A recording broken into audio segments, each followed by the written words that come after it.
94. Minneapolis, however, feels like 37 and rain, as Sal said. So they didn't draw the lucky straw when it came to weather. Yeah, you're right. No. Super Bowl 18, Eagles over the There you Patriots was there. Super Bowl. No. That's not Super Bowl 18. That's No, 2018. 2018. Sorry, There you go. Sorry. That game was in Minnesota. What I just told you is right. I don't know what LII means, so I went with the year that was in what I got when 52. I Googled. Okay, we thank got you. there. All right, good. So it's the tush push again, and it's the playoff seeding thing again. There are betting markets on whether these things pass. The bettors think the tush push will be banned, and that the playoff reseeding idea will not make it. Does either of those outcomes, if that's what we get, would they surprise you? Nothing would surprise me in these meetings. So even if you told me the opposite there, it wouldn't surprise me. And the reason I say that is generally what happens is when you have the meetings in March that I go to and you get something tabled, that means there's not enough support. So if you get to May and there's not enough support, then it doesn't surprise me. However, what a lot of times happens, and I think this is happening with the tush push or with the playoff seeding or one of them, when the league wants kind of something to happen, they table it and then they make calls and they literally do campaigning, Yes, campaigning, right. And what do you call those people in Washington? Lobbyists. Go around and lobbyists. Thank you very much. They do lobbying. Thank you, Bulldog. And they do lobbying, and you get to May, and the league kind of gets what it kind of sort of wanted, but didn't want to come out and say themselves. So in those cases, I would not be surprised at anything that really happens in May, because you really have the March stuff that didn't have enough support, but you do have the league kind of pushing it forward a little bit more because they wanted to get there. Hasn't it been if not reported, asserted, I feel like, that happened with the Lions and this playoff seeding proposal? Like that the league office, I feel like I've read it, at least, I don't know, insinuated is not reported, but I feel like I've read that there's a connect, like Goodell, the commissioner's office, the league, or whatever we want to put on it, wanted a team to put that forward, and the Lions cooperated.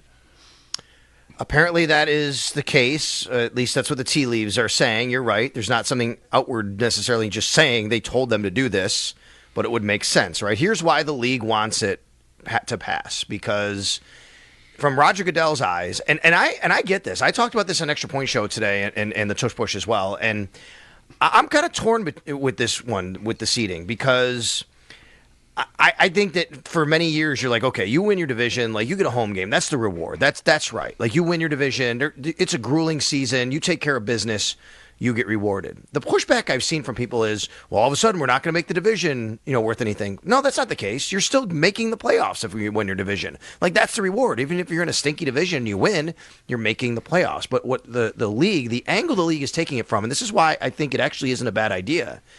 You're going to get games that mean more in Week 18. I mean, right now you might get 2 or 3 games that have a lot riding on it. The last couple of years, guys, we were wondering what game is going to be flexed to Sunday night, because you only had the one last year that really meant that much. You had the one year before with the Bills and Dolphins. Otherwise, it's a lot of games that kind of don't mean anything. Well, guess what? A lot more games on Week 18 are going to come into play, because now you need to win to maintain a home seed, a third or a fourth. Yeah, you've won your division, but now you can't rest your players, because if you lose, you're going on the road. And that's why the league wants it to pass. And quite frankly, I don't think that's a bad reason. I theoretically agree. The thing I'm worried about, Sal, like it is obviously it's all about TV eyeballs, better games, better matchups, meaningful. The outcomes are meaningful, therefore more people will watch, and that makes sense to me. Obviously, I'm not an idiot. You've only got 18 weeks of your season, and you're sort of diluting one of them currently with the way things are and how many teams are able to rest. I just think the league keeps adding 17 games. It's eventually going to get to 18 games. Now we're going to change it so there's, it's more competitive, which means less rest for the athletes. And sure, as a fan, provided nothing goes wrong there, I would like to see better games. But I also respect the guys needing rest. I mean, having to play Week 18 2 years ago crippled the Bills with that game, and then following what happened in the wild card game against Pittsburgh. And so with such a grueling sport and it's so hard on the players, I appreciate that there is a potential window if I handle my business that I can get a bye week, even if I haven't earned an actual bye week by being the 1 seed. I think doing this coupled with removing the 2 from having a bye it's really hard on the players, I think. I think it's a very valid argument. There's no doubt. And I think those arguments are being made probably as we speak or whatever this week about, hey, wait a minute now. We've taken care of business. We did exactly, what we were supposed to do. If you look back and think about last year, for example, so if they did this, now granted, teams might play differently at the end of the year, so this could impact it. I totally get it. But last year, it would be drastically different in the NFC on who hosted and who didn't. In the NFC, the Lions and Eagles still would have been, if you go by what happened versus what would happen if they go to the new format, Lions and Eagles would still be 1 and 2. But guys, last year the Buccaneers and Rams hosted playoff games, and the Vikings and Commanders were on the road. If you did it this way, the Vikings and Commanders would actually host, and the Buccaneers and Rams would be on the road. And to me, you look at drastically how different that is, and it just kind of goes to show you why the league thinks, okay, we can those games will matter at the end of the year. And then there's obviously the argument of, well, you have a better record anyway, so why shouldn't you be seated higher, right? Most games. Now, we know that not all of them. There's 3 games determined by your division in standing from the year before. But other than that, there's 14 games that are predetermined and kind of the same as everybody in your division. And then a lot of the games, not obviously totally the same in conference, but quite a few are. So it's a really good argument. I'm torn. I don't care kind of either way, but I understand the league's position on this. In last year's example, Washington would have been the 4 instead of the 6 and hosted Green Bay, which was the 7, as opposed to going to Tampa. I'm not sure that's better. Playing Green Bay at home maybe is harder than going to Tampa was, and they won the game in Tampa.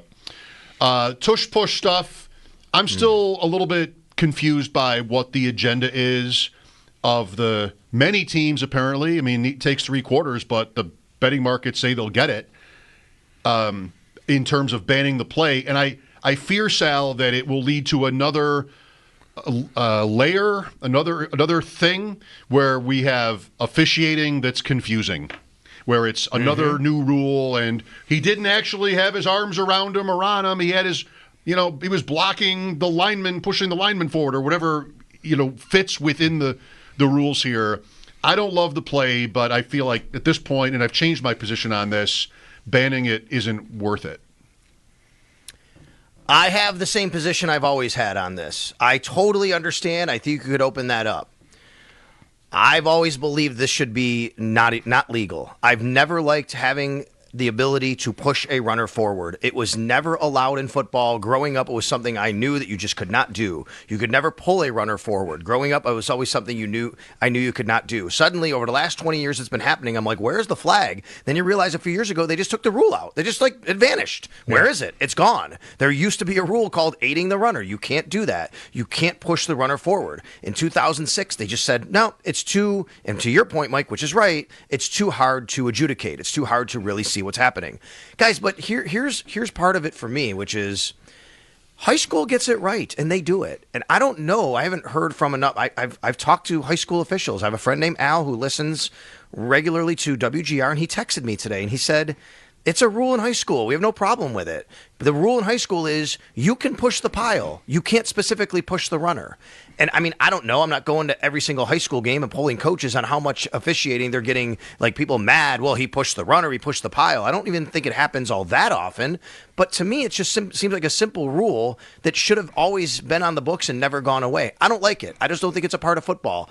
I think that you should give a defender a chance to tackle a player without somebody pulling him forward or pushing him into you. I think that, to me, ban this. But I don't want to take the position of ban the tush push. That's where I come from. It's not, to me, don't ban the tush push. I just think you should not have aiding the runner, which is pushing a runner forward or pulling a runner forward. Sal Capaccio on the Wester Hotline. Mike Schopp and the Bulldog here. Flag football in the Olympics is happening, and today it was unanimously voted on that the NFL players will be eligible to play. Do you have any idea where it goes from here? It's still 3 years out, but how the team is chosen, it might only be 12 players, 32 teams. That's pretty selective. There's no linemen really in flag football, but still. you've got a practice season, and maybe teams will vary on just how willing they are to let their players participate, if that's even going to be allowed, right? I mean, here we have the agreement between the parties that the players will be eligible. Anything you can add to that? Yeah, so when the proposal was written last week, I don't know, and I have to go back and look if there's anything changed today about the proposal to make me understand a little bit more about this, because there was some ambiguity. And I know, you know what, the guys on One Bills Live had Nick Shook on today, and I didn't listen to that necessarily. I knew he was coming on. But I had a back and forth with Nick Shook on Twitter, because he actually put together a team that would, here's a good team for flag football. Mm-hmm. And I read the proposal, and what he had tweeted something about only one team per player. In his replies, I saw this, and I'm like, oh, let me look at that. Here's what it is. Does the rule actually say only one team per player can participate, or does it say one team per player per country? Because the way I read it, it seemed like that to me from the original proposal, meaning Germany could have an NFL player, and Italy could have an NFL player, and United States could have an NFL player. And I think that kind of changes the equation a little bit, because now maybe you have 3, 4, 5 players on a team playing in the Olympics. And that opens up even more of a, okay, we got some guys here. Let's make sure they're all safe and all of that. The reason they're doing this, though, is, and I know, yes, everything always comes down to money, and that's always, what we're talking about, especially the international thing that Goodell said as well that we can talk about. But really, this is about growing the game.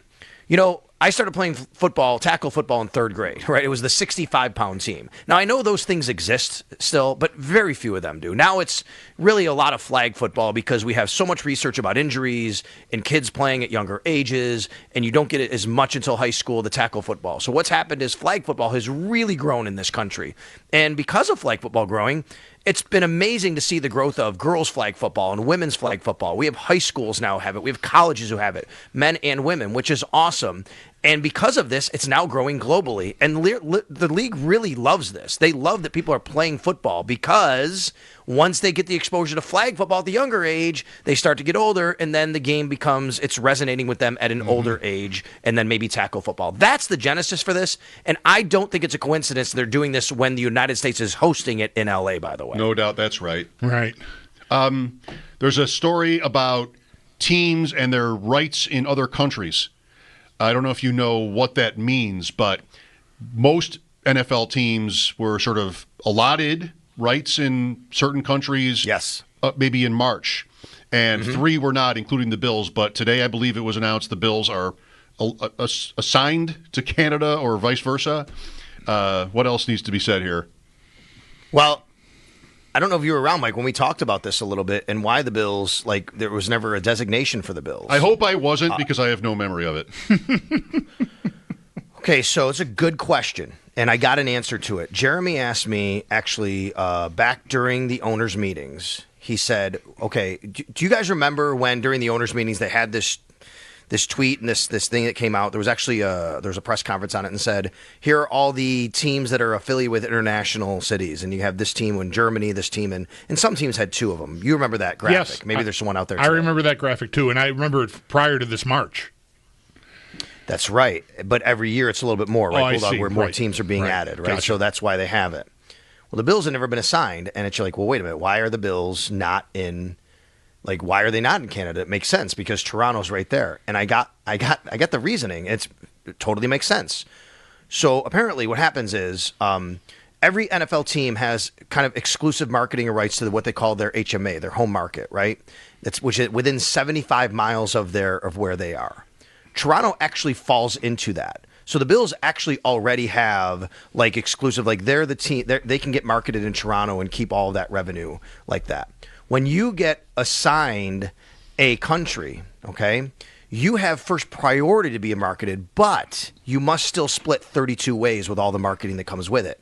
So in this case, if the Bills were assigned Canada, then even in Toronto, they would have to split all of the revenue 32 ways, even though it's Toronto. So from what I was told at the owners' meetings, and maybe this is what happened then today, is the Bills were saying, look, we have no problem. We would love to market in Canada, but you can't take away our home market area of Toronto, where we're 100% the team getting all the revenue. If that makes all the sense, right? Because if that makes sense, because the way it was set up before, if they just said, "Oh, Buffalo is Canada," well, wait a minute. Now we got to share all that money from Toronto with 32 other teams, whereas we never had to do that before, and they wanted to protect that ability.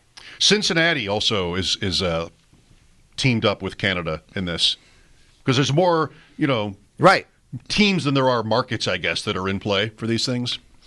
Right. I hope that makes sense, what I said. And I think that's a good reason why it never really happened. Because if you're the Bills, why would you say, yeah, we'll split everything from Toronto 32 ways when you're already getting everything in Toronto 100%? And so with this now, them being assigned Canada, they don't have to share Toronto? They still have that? I don't know that. I don't know that. What I was told again was, hey, the Bills could eventually be in Canada, but they want to strike a balance and say, we're going to do that. We want to maintain that Toronto's in our home market. Gotcha. You know what I mean? So I don't know if that's the agreement. I'm not sure. You know what I mean? I'd have to look into that, but I know that was the reason.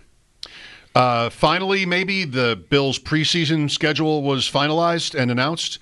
One home game. It's the first of the 3 preseason games, Saturday afternoon against the Giants, August 8th. 9th. Sorry. 9th. August 9th, Bills are taking on the Giants at 1 p.m. That's the same night the Goo Goo Dolls are playing down at KeyBank Center, by the way. I know that because I'm a Goo Goo Dolls fan, and I was like, ooh, if the Bills are playing that weekend, hopefully it doesn't conflict. We'll see. But in the meantime, the other thing that strikes me is you have the Giants at home. I wonder, I don't know, maybe we can, ask, obviously, the Bills and Sean McDermott and Brandon Beane over the next couple of weeks at OTAs. Does that open the door to joint practices here in Buffalo leading up to that game with Joe Shane and Brian Dable and them?